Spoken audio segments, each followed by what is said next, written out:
guys, so I'm just going to do a quick movie review this evening. This is just in the lead up to Halloween, and just going to do a quick horror movie review that for a film I watched on Netflix the other day, and it is the 1999 remake of The Haunting. Haunting stars Liam Neeson, Catherine Zeta-Jones, Owen Wilson. Pretty good cast actually as well. Overall, and so this film is an adaptation of the Shirley Jackson book, The House on, I think it's the Haunting of Hill House, and there is a series on Netflix, which, to be honest, is a little bit better than the main movie. But that series has been out, I think, for a couple of years now.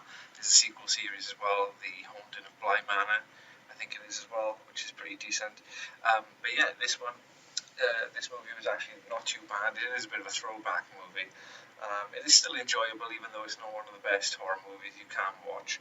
Like I say, it is a remake. The original adaptation of the book came out in 1963, and this is a updated remake version of that.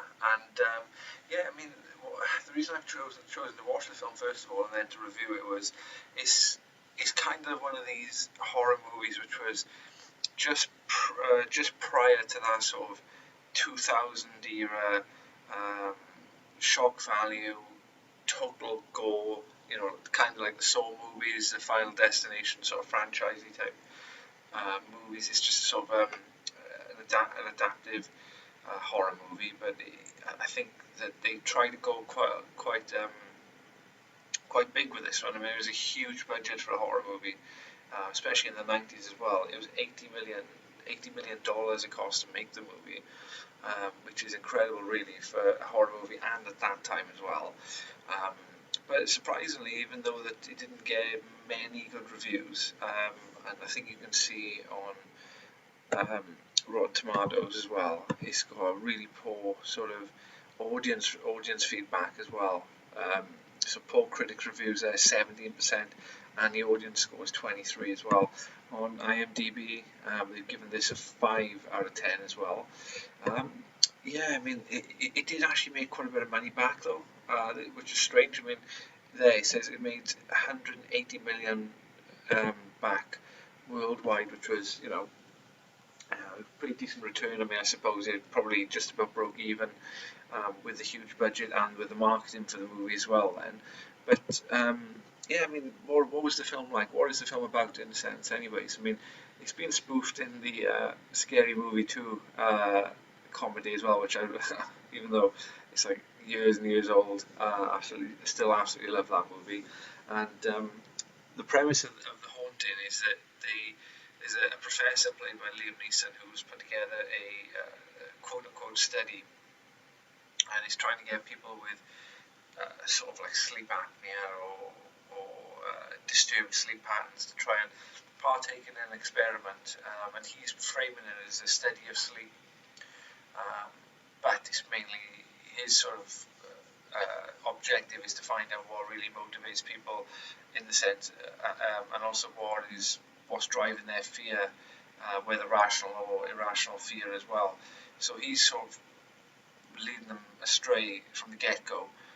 And not only that, is that you then got a couple of different characters come into it. Owen Wilson's character has trouble sleeping. You see him with Catherine Zeta-Jones's, and I think it's Lily Taylor is the main character as well, who plays Nell. Gotta be honest, she was probably the most fucking annoying character you could ever imagine, especially as somebody who's driving the movie. Somebody who's literally unbelievably naive and childlike almost in the ways of the world. I mean, as far as I'm aware, there's no sort of inkling that she's like kind of brain damaged or anything, but certainly it came across in the film like how sort of clean cut and naive that the way that she played the role. It was just totally unbelievable. I think it was kind of.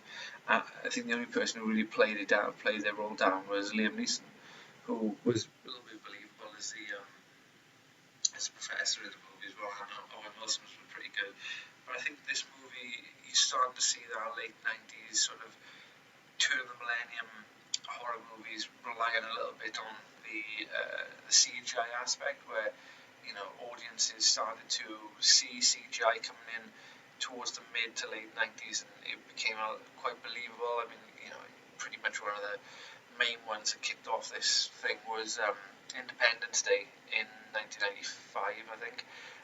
That things like Men in Black as well. This sort of believable. I mean, looking at it from our own vantage point now, our own eyes in 2021, it doesn't look pretty good at all. It's obviously poor, but at the time it was cutting edge. It was unbelievable. But there's a lot of heavy CGI in this movie, particularly of the main antagonist, which is the ghost of the house, the haunted spirit of Hugh Crane, Hugh Crane, and it's quite a bit of a dark, really sinister, dark story to this. So effectively, this house is haunted by the spirit of a former industrialist like factory owner who used child labour, had a wife who died during childbirth. Um, it proper messed the guy up allegedly, and the way that he thought that he could solve that would be by enslaving, torturing, and doing more, ended, I should have put, the victims of the people in this particular film, who worked for him. So I can't really say too much. Obviously, YouTube will probably censor that, but you know which people I'm talking about. And yeah, like I say, it's one of those sort of throwback movies where, in a sense, it's intriguing. It's an intriguing horror movie, more so than being a jump scare. I find that some of the more recent horror movies that have come out over the last, say, 5, 6 years, such as the Conjuring franchise, has been pretty good. I think it was the original Sinister I liked as well. But there have been some pretty good, obviously, there's been some fantastic horror movies coming out of Japan as well, just after the turn of the millennium, more psychological than heavy on the CGI and the gore aspect as well. So this is where this film fits into that nice little niche where you can be invested in the characters. It is the pre-gore. It's not part of a huge franchise per se, so it's a bit of a one-off. But yeah, I mean, still, I would say I did kind of enjoy the movie, even though it is, you're watching, you're thinking, wow, this is a bit of an anticlimactic ending to the movie as well, and you don't really feel there's any real threat on the individuals themselves. Until the very end of the movie, there's not real anything. It's more sort of, we're freaked out that this sort of house is doing this, but apart from that, there's nothing else. There's nothing psychological. It's just sort of really one-dimensional scares in the movie. So I would probably recommend you take a look at the TV series, the Haunting of Hill House, which is a more up-to-date adaptation of this as well.